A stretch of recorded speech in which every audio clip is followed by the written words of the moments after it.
Sistem pertahanan tubuh atau sistem imunitas adalah sistem pertahanan yang berperan dalam mengenal, menghancurkan, serta menetralkan benda-benda asing atau sel-sel abnormal yang berpotensi merugikan bagi tubuh. Kemampuan tubuh untuk menahan atau menghilangkan benda-benda asing serta sel-sel abnormal disebut imunitas atau kekebalan. Fungsi sistem pertahanan tubuh. Sistem pertahanan tubuh memiliki beberapa fungsi, yaitu sebagai berikut. 1. Mempertahankan tubuh dari patogen invasif, dapat masuk ke dalam sel inang, misalnya virus dan bakteri. Kedua, melindungi tubuh terhadap suatu agen dari lingkungan eksternal yang berasal dari tumbuhan dan hewan, makanan tertentu, serbuk sari, dan rambut binatang, serta zat kimia, obat-obatan, dan polutan. 3. Menyingkirkan sel-sel yang sudah rusak akibat suatu penyakit atau cedera sehingga memudahkan menyembuhkan luka dan memperbaiki jaringan. Keempat, mengenali dan menghancurkan sel-sel abnormal atau mutan seperti kanker. Sistem imunitas tubuh dapat melakukan respon imuniti yang tidak pada tempatnya sehingga terjadi alergi atau penyakit autoimun. Penyakit autoimun adalah penyakit yang timbul karena tubuh membentuk antibodi yang melawan sel miliknya sendiri. Yang kedua, mekanisme pertahanan tubuh. Tubuh manusia memiliki dua macam mekanisme pertahanan tubuh, yaitu pertahanan non-spesifik alamiah dan pertahanan spesifik adaptif.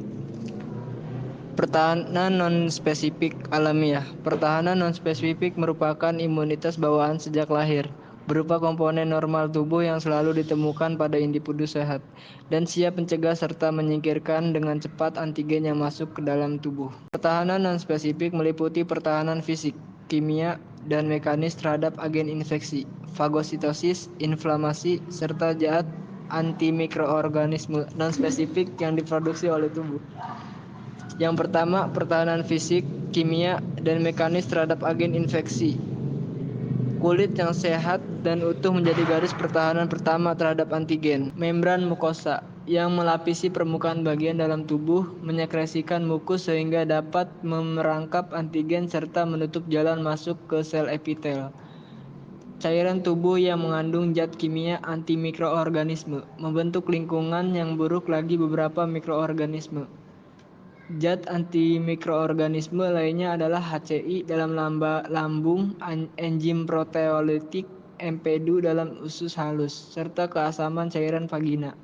Pembilasan oleh air mata, saliva, dan urin berperan juga dalam perlindungan terhadap infeksi. Yang kedua, fagositosis.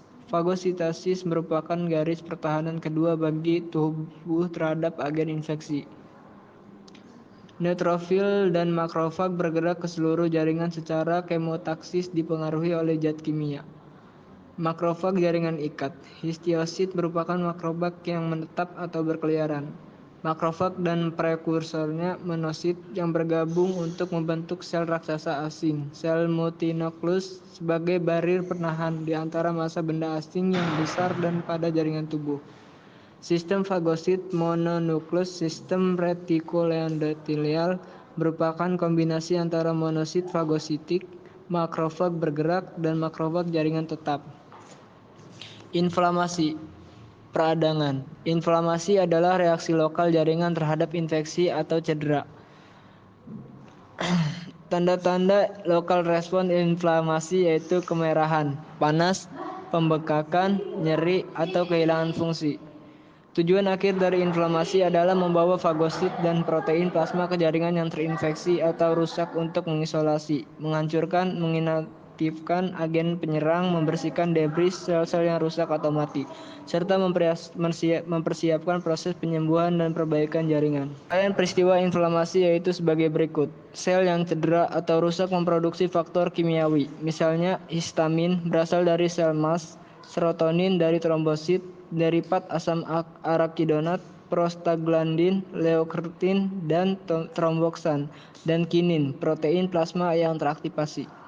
Faktor kimiawi tersebut menyebabkan vasodilatasi, pelebaran pembuluh darah, meningkatnya aliran dan volume darah, serta meningkatnya permeabilitas kapiler yang menyebabkan cairan keluar dari pembuluh sehingga terjadi perdarahan dan edema, peningkatan cairan ekstraseluler. Pembatasan area cedera terjadi akibat terlepasnya fibrinogen dari plasma ke jaringan. Kemotaksis fagosit, neutrofil, dan monosit ke area cedera. Fagositosis terhadap agen infeksi pada area cedera. Nanah bergerak ke permukaan tubuh atau rongga internal untuk dihancurkan dan diabsorpsi tubuh. Jika respon inflamasi tidak dapat mengatasi cedera atau infeksi, akan terbentuk abses, kantong nanah yang dikelilingi oleh jaringan yang terinflamasi. Tahap pemulihan, yaitu regenerasi jaringan atau pembentukan jaringan parut untuk menggantikan jaringan yang rusak melalui pembelahan mitosis dan proliferasi sel-sel yang sehat di sekitar jaringan yang rusak. 2. Interaksi antibodi dan antigen. Antibodi memiliki sisi pengikat antigen pada daerah variabel. Pengikatan antibodi ke antigen memungkinkan inaktivasi antigen dan menambahi sel. Mekanisme pengikatan antibodi ke antigen dapat melalui beberapa cara berikut. 1.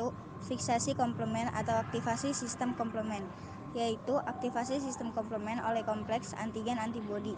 Hasil dari rangkaian reaksi komplement tersebut menyebabkan lisisnya banyak jenis virus dan sel-sel patogen. Penghancuran sel-sel patogen oleh komplement yang dipacu oleh pengikatan antibodi antigen disebut jalur klasik. Yang pertama, opsonisasi. Terjadi jika partikel antigen diselubangi oleh antibodi yang dapat meningkatkan pertautan makrofag. 2. Sitolis, yaitu penghancur lapisan polisakarida dinding sel patogen oleh kombinasi dari faktor-faktor komplement. 3.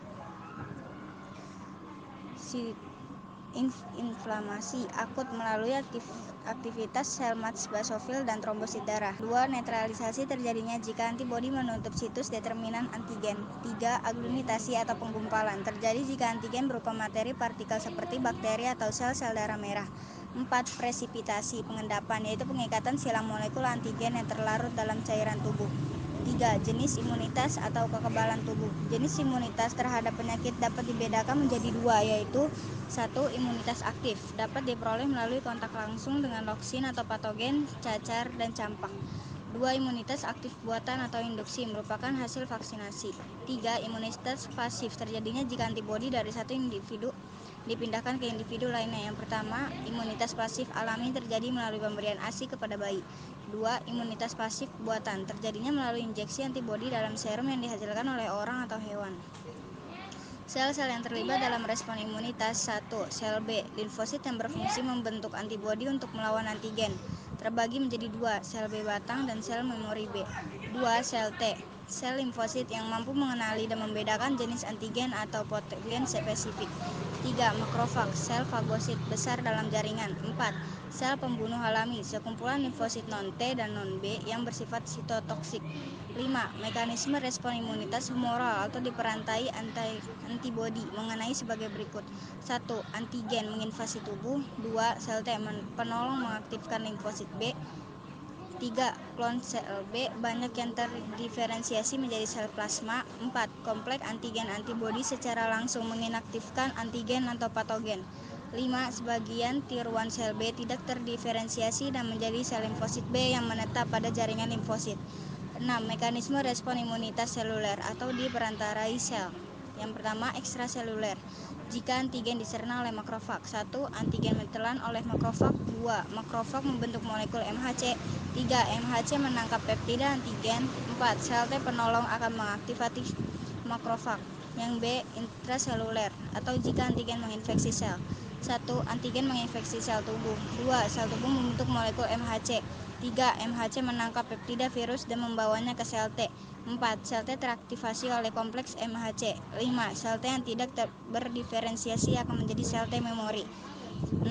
Sel T memori berfungsi dalam respon imunitas sekunder. 3.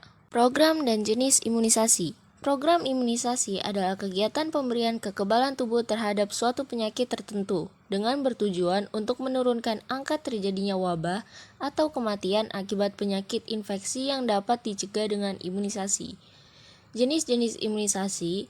Yang pertama ada imunisasi BCG atau Bacillus Calmette-Guerin untuk mencegah penyakit TBC atau tuberkulosis yang disebabkan oleh infeksi bakteri Mycobacterium tuberculosis.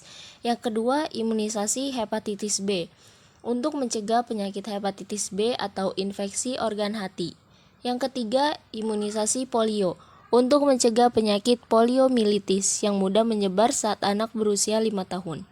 Yang keempat, imunisasi DPT untuk mencegah penyakit difteri, pertusis atau batuk rejan, dan tetanus. 5. Imunisasi campak untuk mencegah penyakit campak yang disebabkan oleh virus rubeola. Yang keenam, imunisasi HIB atau Haemophilus influenza tipe B untuk mencegah penyakit radang selaput otak atau meningitis, infeksi paru-paru, dan sepsis. Yang ketujuh ada imunisasi MMR, mumps atau gondongan, miles atau campak, dan rubella atau campak Jerman. Yang kedelapan, imunisasi hepatitis A. Yang kesembilan, imunisasi tifoid untuk mencegah demam tifoid atau tifus. Yang kesepuluh, imunisasi PCV atau pneumococcal conjugate vaccine untuk mencegah radang selaput otak, infeksi darah, dan radang paru-paru. 11 ada imunisasi varicella untuk mencegah cacar air, dan yang ke-12 imunisasi influenza. Faktor yang mempengaruhi sistem pertahanan tubuh: pertama, genetik atau keturunan; 2, fisiologi; 3, stres; 4, usia; 5, hormon; 6, olahraga; 7, tidur; 8, nutrisi; 9, pajanan zat berbahaya; 10, racun tubuh; 11, penggunaan obat-obatan. 5. Gangguan sistem pertahanan tubuh. Gangguan sistem pertahanan tubuh meliputi hipersensitivitas atau alergi, penyakit autoimun, dan imunodefisiensi. Hipersensitivitas atau alergi adalah peningkatan sensitivitas atau reaktivitas terhadap antigen yang pernah dipajankan atau dikenal sebelumnya. Antigen yang mendorong timbulnya alergi disebut alergen.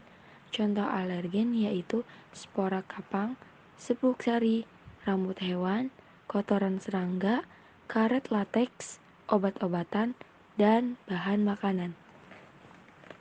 Autoimun. Autoimun adalah kegagalan sistem imunitas untuk membedakan sel tubuh dengan sel asing, sehingga sistem imunitas menyerang sel tubuh sendiri. Imunodefisiensi. Imunodefisiensi adalah kondisi menurunnya keefektifan sistem imunitas atau ketidakmampuan sistem imunitas untuk merespons antigen. Defisiensi imun kongenital, yaitu keadaan tidak memiliki sel B maupun sel T sejak lahir. Penderita harus hidup dalam lingkungan steril. AIDS atau Acquired Immunodeficiency Syndrome disebabkan oleh virus HIV. Jumlah sel T penolong berkurang sehingga sistem imunitas melemah. Penderita rentan terhadap penyakit oportunistik atau penyakit infeksi yang timbul saat daya tahan tubuh lemah dan biasanya tidak menyebabkan penyakit pada orang dengan sistem kekebalan tubuh normal.